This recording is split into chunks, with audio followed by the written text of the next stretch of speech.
last several years. And for last 7, 8 years, people have worked on tokenization, whether asset tokenization, deposit tokenization, bond tokenization, etc. But the cool part about 2024 3 was rather that this was the year when instead of things moved out of pilot stages. So while pilots had been going on for so on, we started seeing real transaction volume taking place.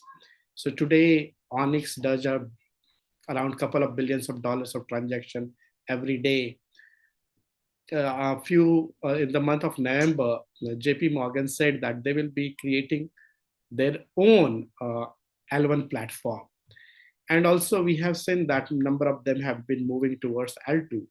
So this is the year in 2023 where we saw that actually tokenization came out of the shadows and finally started moving into the production stage on both traditional finance and DeFi stage. And it became the buzzword, even the likes of Swift. So Swift, of course, everybody has been predicting this, but in 2023 market, Citibank started its own prediction, etc. And even the traditional finance giants like Swift, you all know about that. They started working with DeFi. So that has been the thesis we started working a couple of years back as well. Of course, our asset class was very much specific. Like typically, we have seen that when we talk about asset tokenization, equity, bonds, T-bills, they have been, and of course, real estate have been at the forefront. Whirl and Brew had chosen, at the other hand, to work with commodities, and mind you, not gold, but agriculture commodities. So essentially, that is what we have been doing. And we have been developing layers of, we have been building the entire stack, and we have been building layers of that stack. So the first effort started with, of course, commodity tokenization, wherein we adopted a policy of asset tokenization when the assets are stored with third-party custodians. Then on top of that, tokenized asset backed lending, which we have, maybe very surprising to many, but we have been doing tokenized asset-backed lending with TradFi banks in India for last more than 2 years, almost 3 years now. We just launched a couple of months back a tokenized commodity exchange. And when I'm saying commodity, these are all agri-commodities. Then we also launched DeFi in 2023 April, which is Brew Finance. And that is the stack which we have built today. Now we are, of course, expanding it further. We are working on taking the solution to an import or export using tokenization. And of course, which has been something supply chain tokenization has been under work for a lot of time. But our approach has been a bit different. Our approach has been to start with asset tokenization and build slowly the stack on top of that. So that is something global commodity finance is what our core focus will be. And of course, in that, a lot of infrastructure building is also required, which we have been doing or we will be doing over a period of time. For example, when we started working and we needed Oracle data, we started working with IoTs. And what we realized that the cost of IoT was quite high and we had to leave that path. But now, once again, we are launching that under a DePIN structure, means decentralized infrastructure on physical infrastructure on blockchain. So we will be adding that over a period of time as well. So this is the stack which we have been building for the commodity market. The first commodity stack was, of course, agriculture commodities, but in future, other commodities will also come over here. Excuse me, Ashish, are you advancing the slides or is it still on the first slide? No, I'm advancing the slide. Oh, I don't see the slides advancing. Maybe there's something. Oh, I'm so sorry. Oops, that's a huge. Oh, I went on slide number 4 in this meanwhile. Okay. Wait a second. Am I changing? Are we changing? Yes. Now? Okay. Yes. So let me just then I will take 30 seconds. So this was the first slide we talked about, that tokenization is finally moving out of the pilots and POCs and has come actually in 2023. We saw that already happening. A lot of work happened on the mainnet levels, also onto the private blockchains. One more shift we saw happening, and which in my opinion will be a bit, it will be different from how we have seen that. So we saw enterprise blockchain, we saw public blockchain. But in my opinion, over a period of time, we will move towards a world where these two will be, and that is something even Besu is doing with Hyperledger, that perhaps we may move towards a world where the transactions happen on specific chains, like Apollo is saying L1s, or it may happen on L2, like Nomura is developing. And those will be supported by the security of a large L1, for example, Ethereum or Solana, instead of the previous model where we were building enterprise blockchain and then we are adding DeFi.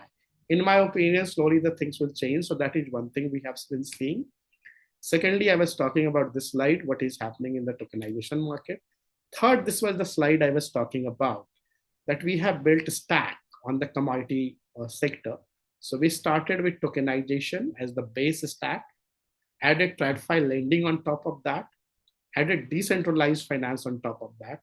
And just last month, we have also started a tokenized commodity trade platform or tokenized commodity exchange, only for physical commodities, no derivatives over here, so no securities. And of course, our idea is to take it to a global level. So this is where I was. And so the core idea when we started talking about tokenization of commodities was there were several factors which we saw that we can solve by, if we bring the commodities on commodities on chain. And I have been into the commodity sector for like more than 10-15 years, even before I started into blockchain, at least 10 years. So that experience was why I chose commodities instead of equity or real estate. So the first thing is that commodity markets, especially the physical commodity markets, are highly fragmented. And the reason being is that physical commodity markets, unlike pure financial assets, whether those are equities or crypto digital assets, require consumption, and that plus they require logistics, they require movement of commodities from one part of the world to another part of the world. And that creates friction into the process, but also it creates very highly fragmented markets because there are a lot of intermediaries into the chain. So if we can remove few intermediaries, then of course we are in a position to remove some of the problems of fragmentation. And that was one aspect why we started working on commodities.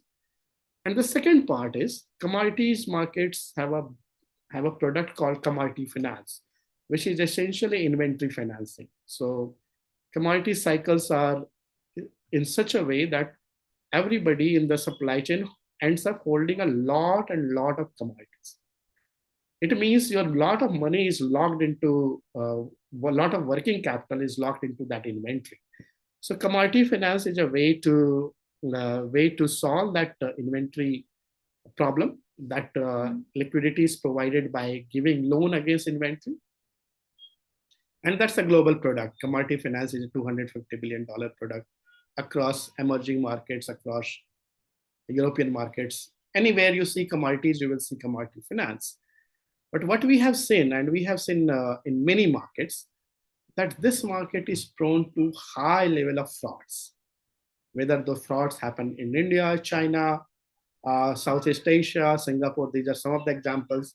Latin America, means almost at every point, every bank of the globe has suffered in commodity finance. And as a result, many banks actually have pulled out of this, and hedge funds are currently the real players into this market.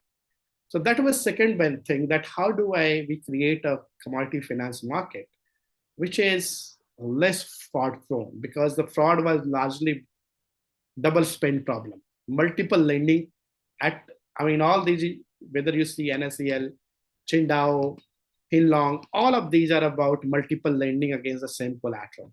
Only Access World fraud was different in the sense that Access World is a Glencore subsidiary. Glencore is a well-known name in the commodity markets. So in physical commodities, and Access World was just a duplicate fraud, a duplication of deposit receipts. But other than that, mostly it has been about multiple lending. So we thought that blockchain will be able to solve that. So we created a product that goods, I mean, the product was already there. Goods are stored in bonded warehouses, inventory is stored in bonded warehouses. Loan is given against that. We brought that on chain. So we brought the commodity on chain and we brought the commodity finance on chain. So that was the core idea. How do you reduce fragmentation? And secondly, how do you reduce frauds? Today, we are one of the large blockchain platforms in asset tokenization space. Of course, in India, we are number one. We have already tokenized approximately, this number has gone to almost $700 million now. In terms of asset tokenization, we have a network of 1,500 custodian warehouses.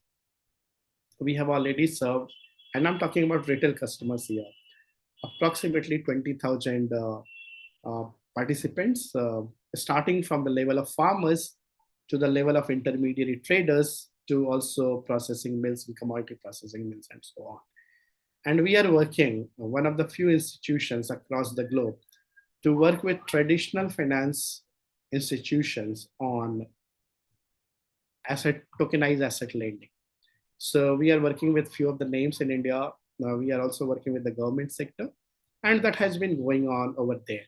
So this was our journey, started on the private blockchain under the umbrella of, and it is still going on under the umbrella of brand name of World. We added Brew Finance on top of that. And when we added Brew Finance on top of that, what it did that, it allows the liquidity to flow in either from traditional finance banks or from a decentralized finance protocol, depending upon where the liquidity is cheaper. So 2 years back, DeFi was cheaper and traditional finance was actually costly. And now traditional finance in India is cheaper, actually speaking, after the rate hike in the US market. So how the system works, very simple. These are commodity owners. They can be like very small farmers. We have given loans of less than $100 as well to farmers. And they can be large traders as well. They can be institutional traders as well. Or they can be institutional mills as well. They have commodity as inventory. They bring this inventory to a bonded warehouse. Why bonded warehouse? Means this is a third-party warehouse. This is not in control of the borrower. These are the warehouses on our blockchain network, and there the goods are deposited. They are verified both using technology. So we have brought, as I said, we started building with IoT, but we have machine learning solutions deployed here. Plus, there is a physical verification agency as well. And the price of the commodity is determined using price oracles. So based on all this data, we create commodity non-fungible tokens, which go onto the platform, and then that can be used as a collateral against which both our traditional finance banks or the DeFi lenders, both of them can lend. DeFi allows us access to the global market. TradFi allows us access to the regulated Indian market. But of course, this same model can be taken to any part of the world, and the same model can be used for purpose of lending by people across the globe as well. This is tech architecture, essentially the same thing shown in a different language, because the part is about TradFi and DeFi. So how we have done that? So the one which you see on the left-hand side, this side, this is our private blockchain, which we have created on Quorum. Quorum was our choice at that point of time. So these are the same borrowers or depositors. They bring their goods to the assets, custodians. There are banks, there are asset verification agencies. All of them write data on our private blockchain. That is where the permission blockchain, that is where the assets are essentially tokenized and created as an NFT. If these are banks as a lender, then the entire transaction gets closed over here. There is nothing which goes onto the public blockchain. But if DeFi is a lender, means someone is lending from a DeFi protocol. So we have created a bridge between the permission blockchain and we are here on Polygon. So on the between Polygon and the permission blockchain, we have created a bridge. The bridge sends NFTs or the collateral to the Polygon network and takes the liquidity from Polygon network to be given back to the borrowers onto the chain. So for the interface level, we have interface over here, typically web applications, also a mobile application, and here it's a pure mobile-based interface. But whatever with the interface, at the end of the day, the core idea is that the assets are minted on a permission blockchain, and later on, if there is need of DeFi intervention, then they move towards the DeFi protocol. This is the same thing which we did. Essentially, we have already talked about. So what I will do, and the core idea here was, so of course there are other DeFi products, protocols who are doing RWA financing. How we differentiated ourselves over here is that typically all the DeFi protocols require a fintech. They work with fintechs, they work with third party, and thereby the benefits of decentralization actually stops working. So for example, a DeFi protocol will give loan because when they are doing RWA, not when they are doing digital asset lending. But if they are doing RWA, they will give loan to a fintech. Say for example, in Indonesia, the fintech will acquire customers, will give loan over there and take the money back from the borrowers as part of collection and pass it back to the DeFi protocol. On our platform, at the other hand, there is no third party in between. As you saw that everything is, I mean, of course, there are players, but all of them are connected through smart contract. So the money doesn't goes to Whirl or money doesn't goes to a third party fintech. Everything remains on chain. Each part of the transaction remains on chain. So the borrower directly dips into the pool and takes money from there by providing their assets. So there is no third party coming in between. So end-to-end integration has brought that benefit. And that means that we have been able to also create some sort of social impact over here. So I will take a pause over here. And if there are questions, I can answer that now. Or I can, if there are specific areas on which you would like me to focus, I can bring those areas, I can bring that into discussion away.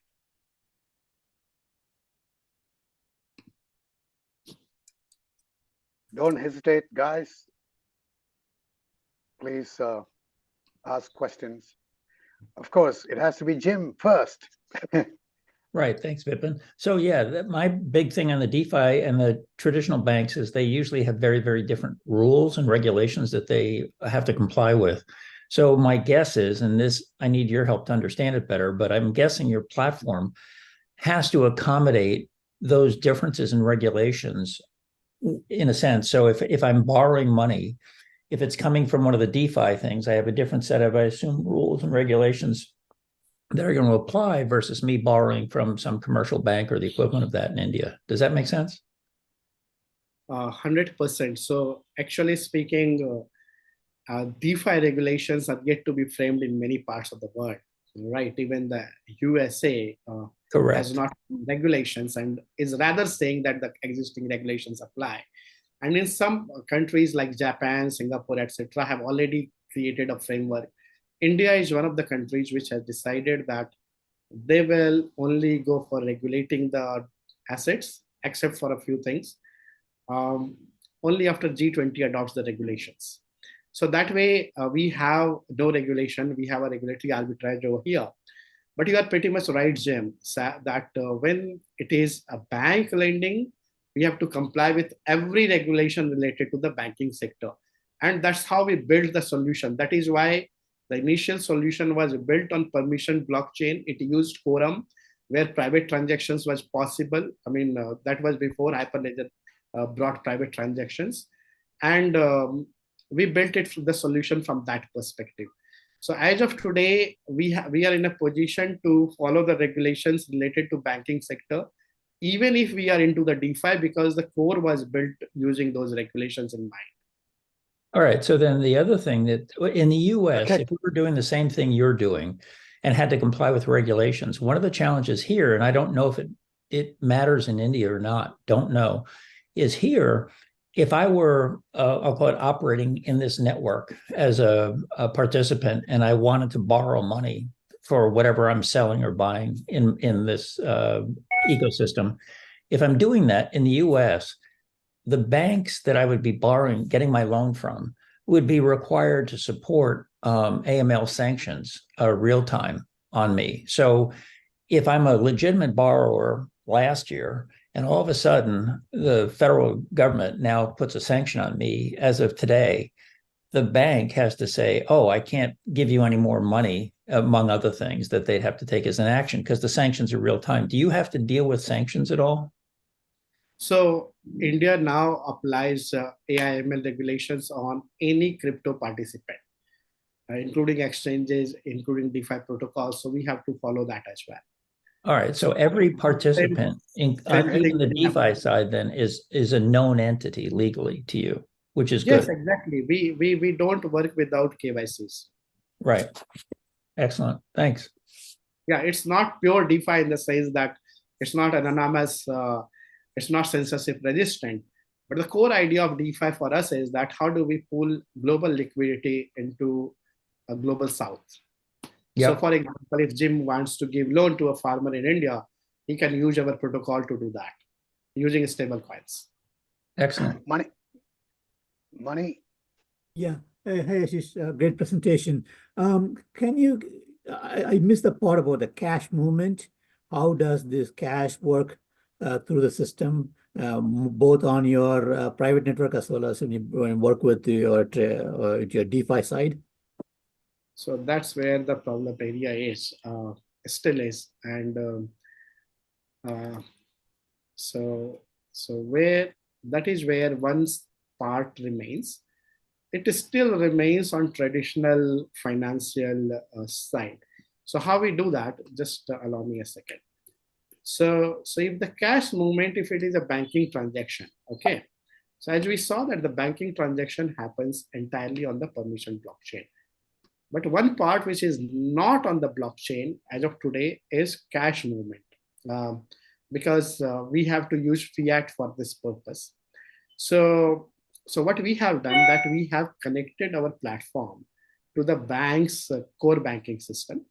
And as soon as there is a cash movement, that gets registered onto the blockchain. But real cash movement in the TradFi lending doesn't happen onto the blockchain. So we actually speaking, India has launched a CBDC. We participated and we went to the finals. We did not win the finals, by the way, with the same proposition that Indian CBDC should be used on our protocol for lending to farmers, whereby we replace the fiat currency and we bring the CBDC so that this entire transactions happens on blockchain. So that is one part which still remains as of today outside of the blockchain. But once the CBDC comes and once some of the banks we are working with are permitted to use CBDC for that purpose, we will be able to use that. Coming to the DeFi side. So on the DeFi side, we use on-ramp, off-ramp solutions. How the cash movement happens on the DeFi side. So on DeFi, you have two players. One is the borrower and one is this liquidity provider. So say, for example, Jim sitting in the US and here a farmer in India. So how it happens that the liquidity provider provide stable coin liquidity into the Brew pool. And in the Brew pool, when they provide liquidity, the stable coins come into Brew pool. We convert that stable coins into, first of all, we convert them into dollar, and then we convert that dollar into Indian rupee and give Indian rupee to the borrowers. Of course, we hedge that exposure as well. When the money is returned, because we give only 6 months loan, we don't give high duration loans. So after 6 months, when the money is returned, that fiat currency we receive back from the borrowers, we convert that into stable coins and we send it back to the liquidity providers. I hope I was able to make it clear. Yeah, that's great. Thanks. Sure. Thank you, Mani. By the way, if anybody goes back in history to the development of the Federal Reserve and the subsidiaries, you can say that it was due to the seasonal nature of agricultural commodities in America. Back in 19th century, America was a very powerful agricultural nation. Well, it still is. But the financing ebb and flow is what created the Federal Reserve.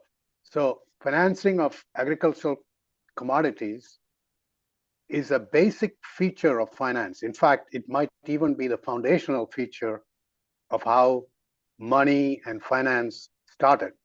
So in a sense, you are striking at the base of the system. I have one question for you, which is, I noticed that you are on a 2 to 4%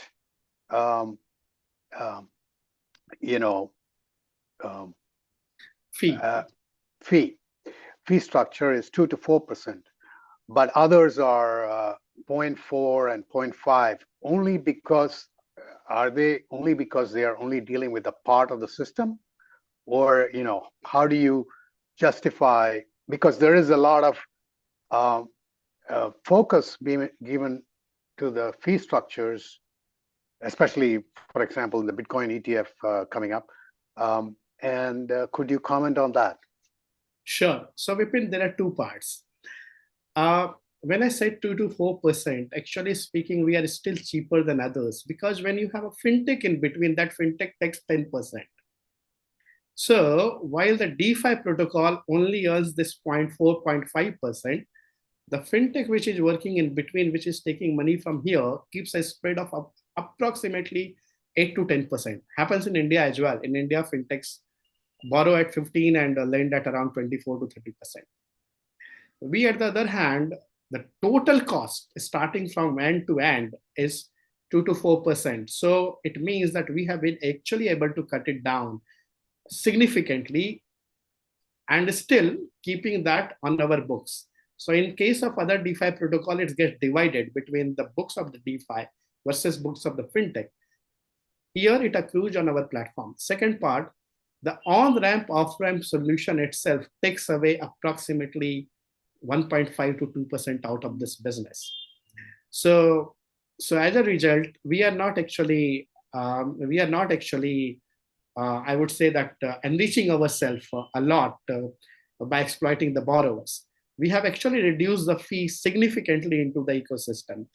Today, I rate the rate of lending for me in India to the farmer segment is 9% per annum. That is just 1% above the mortgage rate in the USA. So we have been actually able to, and that is actually speaking, microfinance in India is in the range of approximately 24 to 26%. We are at 9%. So we have been able to reduce the cost using this entire structure, despite the fact that a lot of that money accrues on our platform. Significant portion also goes towards the cost, but it accrues on the platform. So that's the benefit, that our revenue goes up comparatively. Said that, we have cut down the cost of lending for the borrowers by 50% to 70% as compared to microfinance or even traditional lending ecosystems. The only reason I brought it up was because it gives this particular slide I agree. gives a wrong impression. No, actually, this slide was not meant to be here. This unfortunately, I opened a deck which is an investor deck or not a product deck. So that's where this came up. Yeah. Okay. There are those other questions which I had posed to you, which we will go into, especially now one of the things is the volatility, meaning when you're maintaining your treasury in multiple types of instruments, let us say Ethereum, let us say Indian rupee, dollars, the volatility of each one of these moving independently of each other would also affect your treasury, so to say. So the treasury management becomes a very important part of this exercise. I wonder whether you could comment on that at all. Sure, Vipin, I fully agree with you. So as a result, what happens that we only deal in two currencies. We deal in, we deal in stable coins, dollar backed. So only USD. And secondly, right now at the native, the native currency, which is India. If we go outside of India, there will be another native currency. So we are very much, because when I jumped into commodity markets at the same time, simultaneously, I came into currency markets and have been working into currency. And I was in 2008 when currencies went like, especially emerging currencies went haywire. Some of you would be there in during the 97 crisis as well. I was still in college then. But what I'm trying to say that we have been very much focused. We don't take the liquidity in terms of digital assets, means no Bitcoin, Ethereum, nothing like that, only stable coins. That allows us to manage the volatility comparatively between only one currency pair, which is USD INR. When we go to other countries, it will be USD, maybe sales. If we go to Indonesia, it will be USD rupiah and so on. So that is where our focus will be. How do we manage the currency risk only for one pair of the currency instead of having so many pairs? And second part is that we hedge the entire exposure. So that is because we are dealing with small borrowers who typically don't have any idea how the hedging happens. And secondly, many of them don't know that the liquidity is coming from a dollar pool. So for them, it's the converted INR. So they don't even know that they have to hedge that. So we take the hedging position on their behalf. So treasury management is certainly very important for us, and we are focusing upon it. And that's why we have kept the exposure highly reduced at this moment. Thank you. Anybody else? Any questions? Hi, I had just I just had a quick operational question. I think you can answer pretty fast on that screen that's up right now on the architecture. So if I'm a liquidity provider, there's this web mobile app. Are wallets involved? Is there a hot or cold wallet involved to transfer from fiat to the crypto? Yeah, so there is a wallet. So, okay.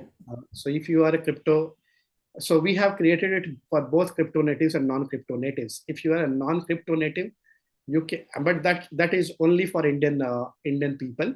They can give us INR directly. And so we accept INR here in India as well. Otherwise, if you are from outside of India, you will have to give us a stable coin through your wallet. Okay. So the moment you open the mobile app or you open the web app, it will first thing it will ask you is to connect your wallet. Okay. Even because what we also happens, we also give, because these are 100% rather over collateralized loans. So we also give the collateral. We also bring the collateral charge creation in the name of the same wallet, and also we transfer the interest in the same wallet. So wallet connection is required for all that purpose. Okay. Because a part of yield also comes in blue tokens. So for example, if we have to provide yield today, so it will be approximately say 8% on dollars fiat yield plus 10% blue token yield. That is where the DeFi benefits start coming in. That the yield is not accruing from the lending activity, but the yield is also coming from being part of the ecosystem and in the form of a token as well.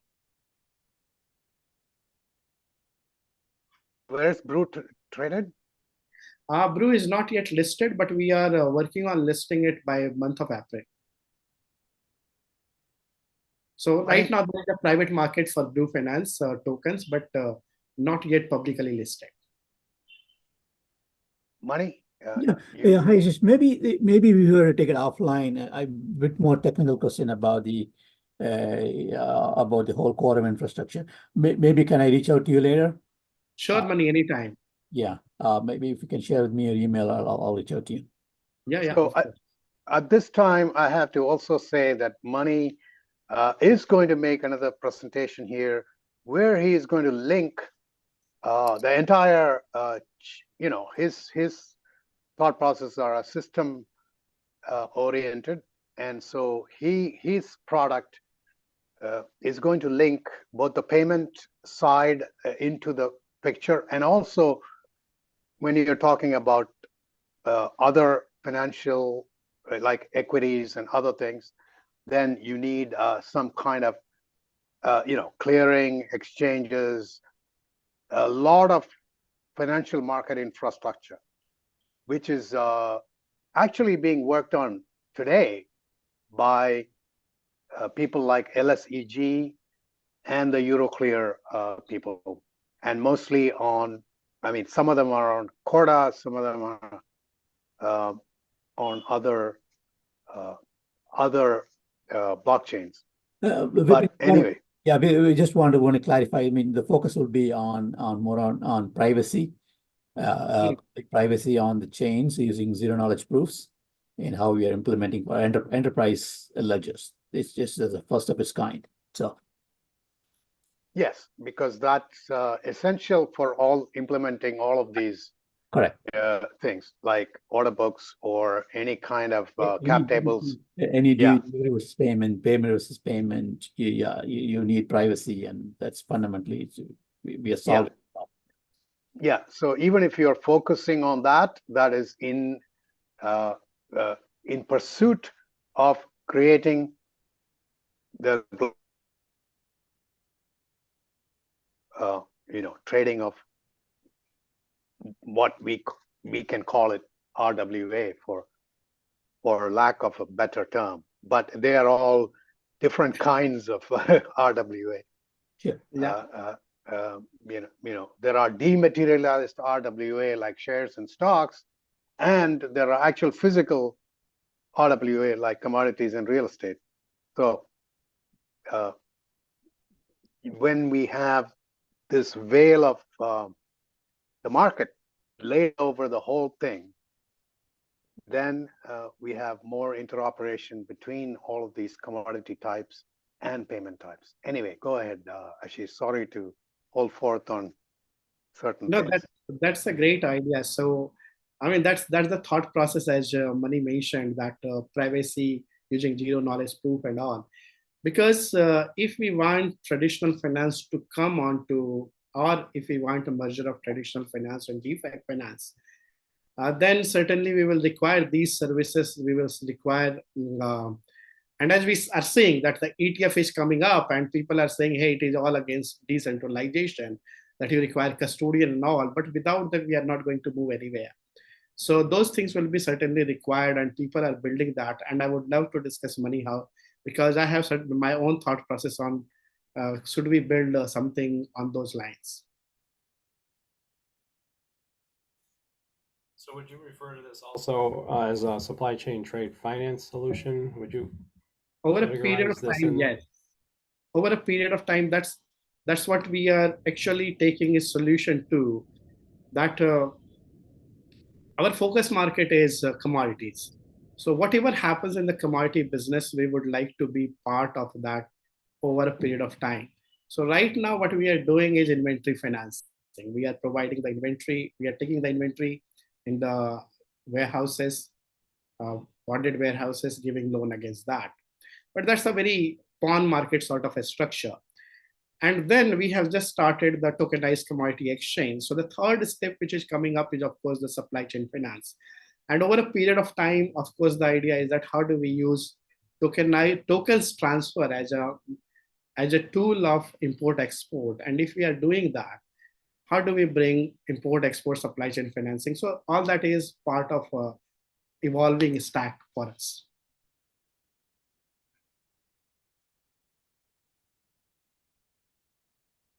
So if you have more material, otherwise we can continue this discussion, or you can go ahead and do Okay, your so thing. I will then maybe, I mean, that discussion was there, but maybe I will just take this slide, small one, and the core idea of why we use blockchain was this one, that how do we solve the multiple lending or other type of fraud problems for this. Also, one question always happens that what about the commodity physical controls? Because you are saying that, hey, I have these assets, and these assets are in the control of the warehouse. How do we ensure that? So for that, we have certainly built certain machine learning solutions. We have pulled data from many places. We are also working with one of the largest warehousing. We are in the process of working. It is all will take a lot of time, but the largest a lot of time in the terms of procurement process of the government. But largely, we will be working in such a fashion that how do we use intelligent machines to have a control on the movement and also notification of the movement of the goods. So we are working on that. Pilot is going on, and hopefully in next few months it will convert into a full-fledged large project. So that's because physical thing remains a challenge, especially in commodity space. Also, given that in India, especially, or in other parts of the world also, in some parts of the world, like in the US, you have a storage in large silos. So the value stored in a particular silo is very high, and you can deploy a lot of costly technology solutions. But here in India, we do storage in a 50 kg bag. A 50 kg bag of weight is approximately $20. How do you put something in that $20 bag, and how do you monitor that? So that remains a challenge. We will be working on solving that. And the second part was that we have been able to reduce the cost. We have been able to create a centralized lending process for the lenders and so on. So that is where we use technology to solve some of the problems. And some of the problems are being tried to be solved over a period of time. We are seeing that a deep infrastructure network of IoT solutions, intelligent cameras, and so on to come over here. And we will also see that we are also planning, as I discussed earlier, that how do we merge all of that over a global trade platform. So that's all I believe for me to say, but I would love to have further discussion if there are any questions on that, or any specific part which the people would like me to talk about. One of the things that comes up is whether what to do about default. That's one. The second is what is to be done about deterioration of physical commodity. That is, what happens if rain or any kind of insects or rodents attack the product. The third, of course, is that you are obviously not going to lend against commodities that are extremely fragile or extremely volatile. So those are the three things regarding that, including liquidation in terms of default. Would be great to talk about those.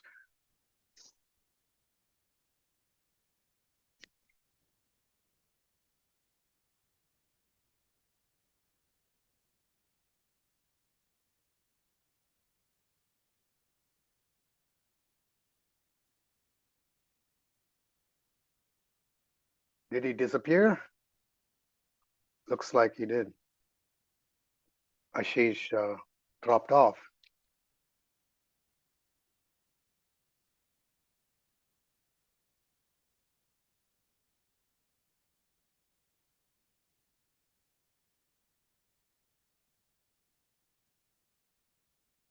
Are you guys hearing what Ashish is saying, or Jeff is No, saying? I don't see him either. No, He does look like he's gone as a participant for gone. sure. Yeah.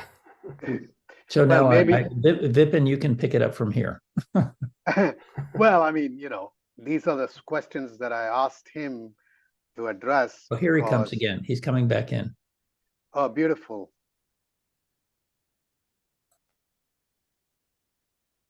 I am so sorry. I just got disconnected for a couple of minutes. Yes. So the question arose. I asked three specific questions dealing with the physical commodities. One is default. Second is, decay or destruction of the commodity due to improper storage or due to, some extreme events. Third is, of course, the how things are getting liquidated. Okay, so I can take one by one. So in case of default and liquidation will be interlinked, right? So what happens in case of a default? That if it is, of course, TradFi bank, we don't need to worry much about how do we work on the default, because it's when the DeFi is there, then we take care of the default process and the liquidation process on behalf of the liquidity providers. So that's one intervention we have to do. However, the good part about this asset class is commodity is highly liquid asset class.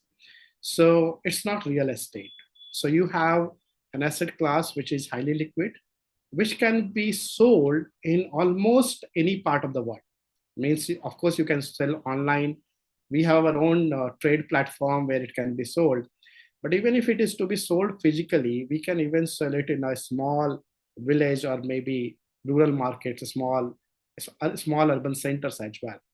So we, actually speaking, in last 2.5 years of giving loan, we have zero default, we have zero case of liquidation. Of course, the track record will not be maintained forever, but we are ready for that eventuality. Actually speaking, that was the core idea of providing the exchange as well. That one idea of exchange is, by trading, people are essentially selling goods and we are recovering our loan and the interest from that sale proceeds itself.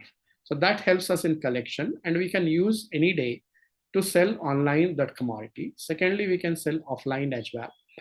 So those parts are there. We have physical infrastructure, warehouses are there, which are manned by people, and those people are actually in a position to sell it in the market as well. Coming to maintenance. So in maintenance terms, there are several aspects. One, each and every penny of the commodity on our platform is insured. So actually speaking, because we work with a lot of government sector, total insurance at any given point of time on our platform, because of the government's own insurance policies and all, last few months back, it was approximately, I would say that $100 million, approximately, sorry, $1 billion, because they have a stock which is tokenized, but they also have other government stock and they have to take insurance for that. So approximately less than $1 billion, but approximately $900 million of insurance was there approximately 6 months back. So every penny is insured, that's one, against any sort of physical problems that may happen. Plus any sort of employee fiduciary fraud is also covered in those insurance policies. The third part is maintenance. How do we ensure? Because insurance will not cover poor maintenance. So for that process, what we do that the maintenance records. So there is a 15 days, every 15 days there is a fumigation process, and there are other processes in the warehouses which are to be carried out. So again, those records of those processes have been carried out or not is also available on the blockchain itself. So for every warehouse, when they do those activities, they put a record here on the blockchain, and that is available for verification by the lenders as well. Sounds great. Unfortunately, we are running out of time. So if anybody else has any last questions, now is the time to ask, or you can contact Ashish on his email. And thank you, Ashish, for showing up and being so forthcoming about all your platform. And I think this is the place where RWA will start with a physical foundation. Yeah, great solution, well thought out, and want to see more of this as it evolves. And you are starting at the right place. So I think, in a sense, the roadmap you have forward sort of makes a lot of sense logically. At a point, you'll integrate other standards and so on as you hit what I call different areas of what I call supply chain. But for now, you've really had a very, very solid start, well thought out. So thank you for that. Thanks a lot, Jeff. So Vipin, thanks a lot. Thanks everyone for listening so patiently and joining us, especially quite early morning in some parts of the world. And thanks the Hyperledger Foundation for giving us this stage. We would love to talk about RWA in future, and hopefully, whenever you are doing the physical event, Vipin, I will be there in New York to attend that. Yes, we are going to have it probably in April sometime. We don't know, but it's going to be run by Jamil, who has got Jamil Sheikh. He's got one of the biggest networks of people. I think his Hyperledger meetup has got 40,000 people. So we are talking about numbers that, that are beyond what we are capable of in Hyperledger, in Hyperledger. But it's going to be physical, and he is planning a multi-day event or even a single-day event, and hopefully some of these products will feature in that. Thanks a lot. And goodbye and good night. Thank you. Thanks, everyone. Hopefully we will connect soon, Vipin.